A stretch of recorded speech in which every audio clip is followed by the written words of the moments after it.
Nos dias antigos de Israel, quando a terra prometida ainda era dividida por tribos e governada por juízes e reis recém-estabelecidos, o povo vivia sob constantes ameaças. Os filisteus, povo marítimo de origem egéia, dominavam territórios estratégicos, munidos de tecnologia superior, especialmente na metalurgia. Era uma época em que Israel não dispunha de ferreiros próprios. Espadas e lanças eram raras entre os hebreus. A guerra, portanto, era desigual. Golias, o gigante de Gate, não era apenas um soldado formidável. Ele era um símbolo. Sua altura de quase 3 metros, sua armadura de bronze, sua lança comparada ao eixo de um tear.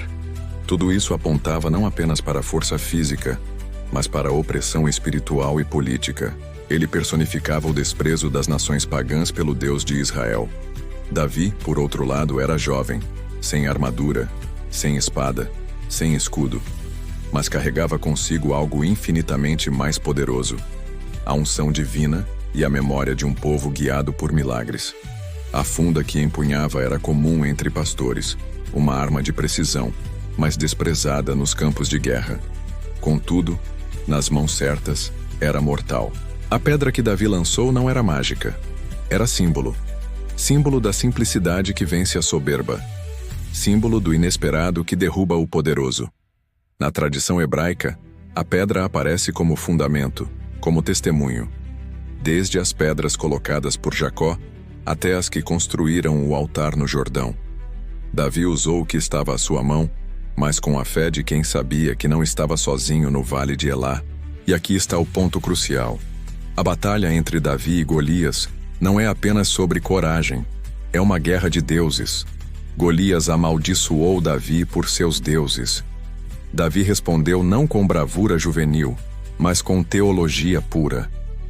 Eu venho contra ti, em nome do Senhor dos Exércitos, o Deus dos exércitos de Israel, a quem tens afrontado.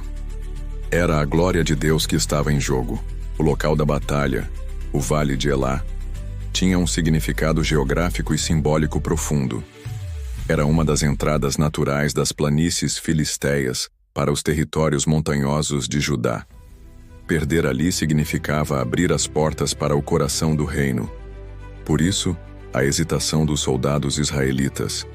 E foi ali, nesse solo sagrado, que um rapaz com o coração segundo Deus restaurou a honra de um povo.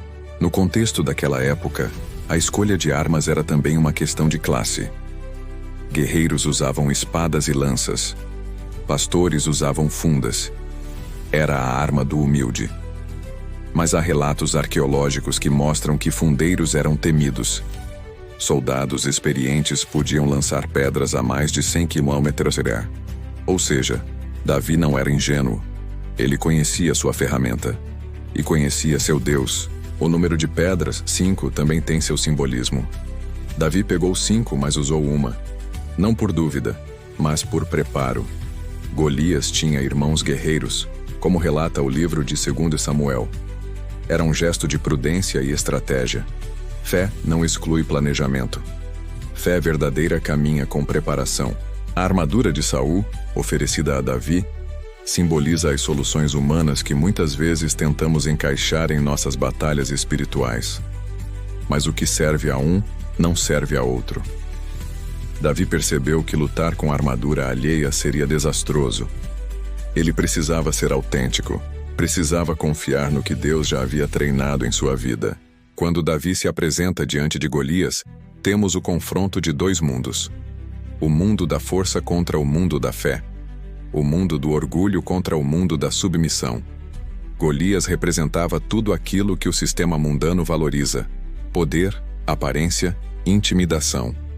Davi representava o invisível, o reino de Deus. O gesto de correr em direção ao inimigo é emblemático. Enquanto todo o exército recuava há 40 dias, Davi avança. A fé genuína nos impulsiona. Nos faz ir ao encontro daquilo que todos evitam. Porque quem conhece a fidelidade de Deus no deserto, não teme o campo de batalha.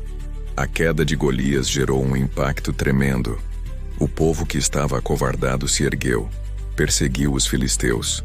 Houve vitória, Mas a vitória começou quando um jovem decidiu não se calar diante da afronta. Quando decidiu honrar a aliança com o Deus de Israel.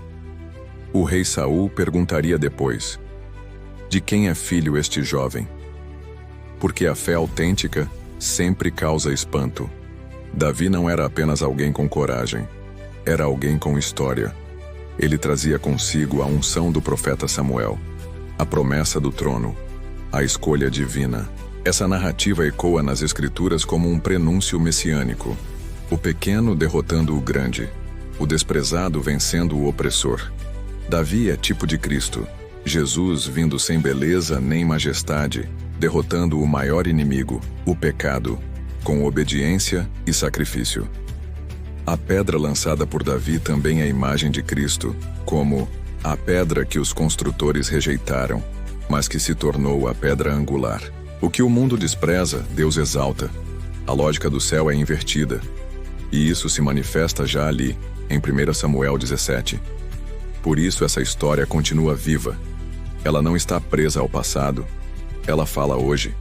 Para mim, para você, para cada um que se vê diante de gigantes. Ela diz: não temas, não te cales. Lembre-se de quem te chamou, de quem caminha contigo. Que cada pedra em seu caminho seja consagrada. Que sua funda seja santificada.